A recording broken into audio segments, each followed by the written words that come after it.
All right, so one other question off of that is like the idea of an EPK, electronic press kit. Do either of you have an opinion of what currently should be in an electronic press kit, or even a press kit that gets mailed to people? What should you put in there? Personally, I think the first thing that should appear that is seen is something live, something in video, whether it's like a music type video that was made or just a live performance. That's what should be the first thing that's seen. And then if the person wants to continue looking, they can by like a cover letter type thing, the bands they've played with, who they've toured with, what they've done, the venues they've played at, what type of influences they have, all that kind of stuff, their biography. But the first thing in an electronic press kit should be video, for sure. And honestly, I think it should be more like music video. You should put time into that video. It should be very eye-catching. It should be fun. It should, I mean, you could do it in a ton of different ways, but it should be something that's like a commercial. It's going to grab you. It's going to catch your attention. So, like a Super Bowl commercial. I don't know. The first time I saw an electronic press kit was the Autolux electronic press kit. Did anybody see that?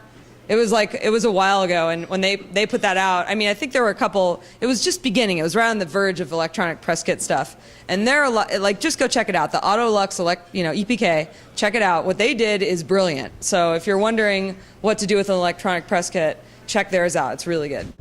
I think it's really important when you're sending things out to structure them towards what you're sending them out for.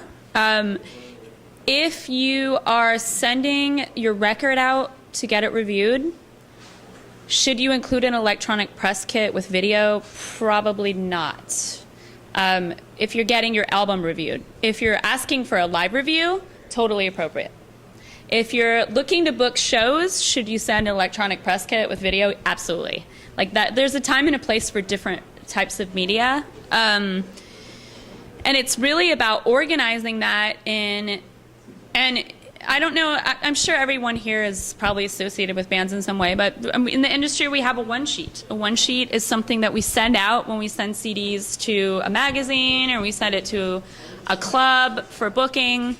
It's one sheet of paper that has your entire history as a band. It's like a resume. And you have your biography of, keep your biography to one paragraph. I mean, if you can. I mean, they don't need to know the whole history of the band.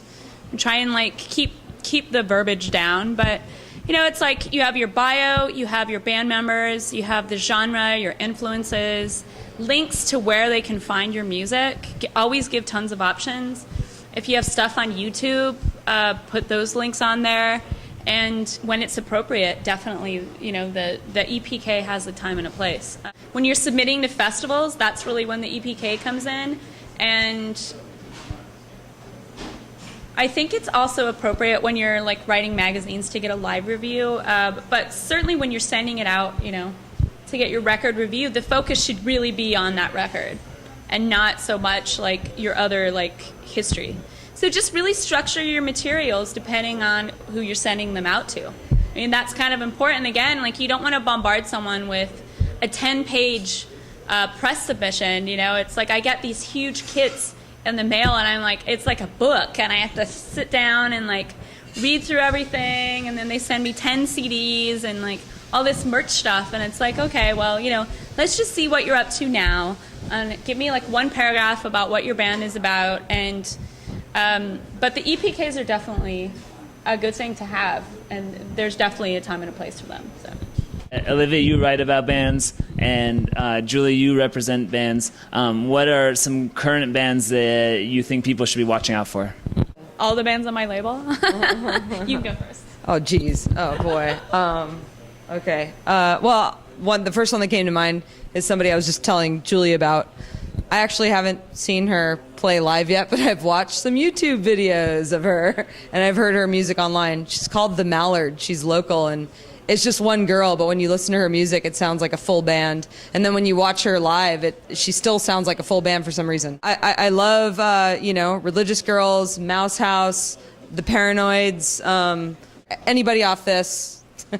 Battle Hooch, The Lovely Public, but they're not around anymore. So you'd have to listen to Mouse House instead. Let's see, Little Teeth, Pigeon, who are now the mighty Russian Winter. Shonda, Tartuffe are amazing. Excuses for skipping. Chairman Wow. Pope of Yes, but he's no longer around anymore. There's a couple bands on there that are great, but they don't exist anymore. Yeah, there are just so many great local bands. I mean, if you really, yeah.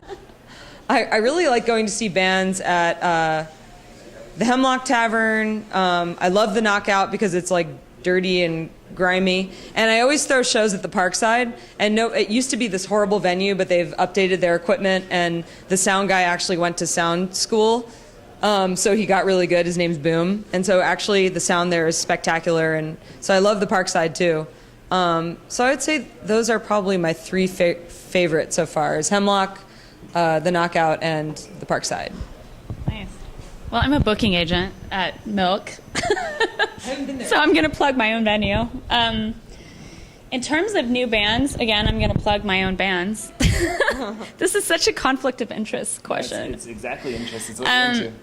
Even if I didn't represent them, Geographer is hands down my favorite band locally. I think there's some other great bands, Kill Moi, Fake Your Own Death. Silver Swan's another band on my label, which is a side project of Love Like Fire with the lead singer. Religious Girls, I also really love. Butterfly Bones, I absolutely adore. There's great music, and it's like every day I'm so humbled by how many bands write me, and I have no idea that they exist, and then all of a sudden they just appear on the scene. So it's hard to keep up with all the local bands. So I'm kind of like limited to my scene and my little club, but. So Wiretap Music and Tricycle Records. Let's start with Tricycle Records. If anybody wants to get in contact with you or like follow your Twitter, follow your Facebook, follow your MySpace, what are your social networks that they can find you on? We have all the social media sites that there are, Tricycle Records. Our official website is Tricycle-Records, but all our other pages are just Tricycle Records. I believe we're the only Tricycle Records at this point. So Same here. It's Wiretap Music. You have to make sure to have the music on there. And so, yeah, we have Facebook, MySpace, which we don't really check anymore. So it's mainly Facebook and Twitter. And then we have info at Wiretap Music. It goes to both my business partner, Mike G, and I. So that's an email you can contact us at. Yeah, and our website is wiretapmusic.com. That's pretty much what we got so far. Yeah. Awesome. Thanks for coming. Thank you.